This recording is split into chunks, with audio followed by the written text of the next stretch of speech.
gustong bumili niyan, PM lang sa akin. Yan ang loob niyan.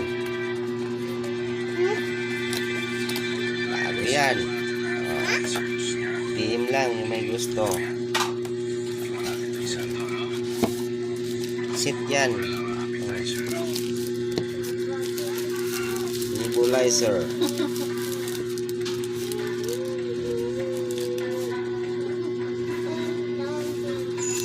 Nebulizer. Sa may gusto, yung may mga hika dyan, oh. Bago yan. Sit yan.